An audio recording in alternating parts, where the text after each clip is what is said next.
na nagtatrabaho para makapag-ipon paano kayo kay Tintong Pao kay? Pero ang totoo nun, mas mapalad tayo dahil malalaman natin at masaya tayong tumatanggap sa nag-iisang Diyos na ito, na siya yung ibinibigay natin lahat ng ating mga pagtitiwala. Binibigyan niya tayo ng karunungan na bagamat tayo ay maraming dinadanas ng kahirapan, problema, pero hindi pa rin niya tayo binibitawan. Dahil lagi tayong andito na yumayakap sa mga salita na binibigay nila sa atin. At yung kasunod naman ay sa Corinto, na ayon din po doon sa Corinto, yung parang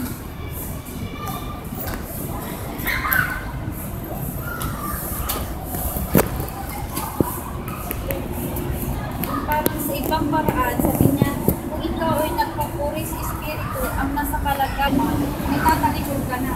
Kundi, magpasalamat pa rin tayo sa Diyos dahil yung subok na yun, o yung pagsubok na dinadanas natin, ay hindi tayo bumibigay, hindi tayo tumatalikod, kundi pagkos ay yung andyan ng Diyos na dapat nating pagsabihan, dapat nating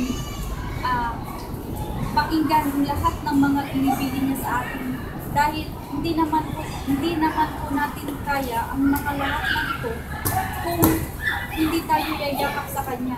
Kaya mapalad po tayo na nakakarinig sa Kanya dahil para tayong isang ginto na yung parang yung sinusunod, yung ginagawa sa ako, na doon mo makikita yung kagandahan ng isang ginto.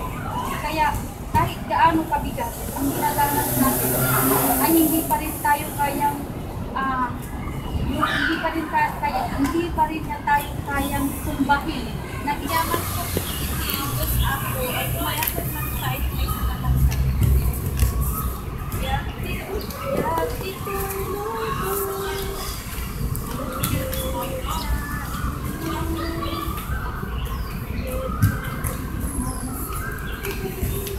Jesus kami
itinainlasagan yung pagayatan anyan yung pinalaksang kasa hindi maparating tayo hindi masangwa tapos doon ako na naanguta yun naimula kita nagitipan kapanunutan sa tayo ng sa Kristo isukat muna na nang namaan tayo na iti Diyos na ada na mangispal iti biyag tayo iti may kadwa nga biyag tayo na panuno. Ngam mo iti tarigada iti lasag. Iti umon una. Nasaan tayo makitaan? Dahil panamaki tayo kay Jesus Kristo. Naimay, kanagispan, ititiyak tayo. Kat itilasag tayo. Tiin tayo tarigagayan na sulutay. Anyan na pinakasang kanagsag. Takot mo launay. Nakunaan tayo nga nalawagan kayo.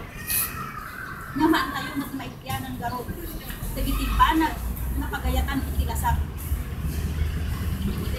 Nakakaskas ang mapanulugan ng pagbanagan. Hindi may isang tao. Ang runaan, kada tayong akay tinawag. Isot ka po na panunutan tayo nga nalaing. Itik panunot, pusok enrik na.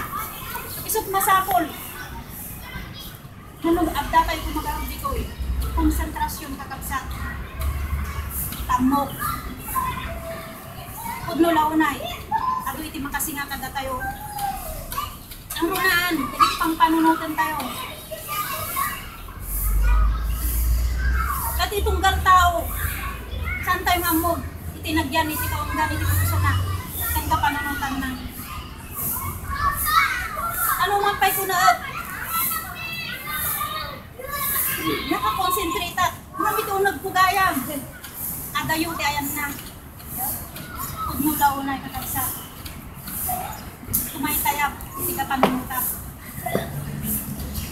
Ado iti, pang panunutan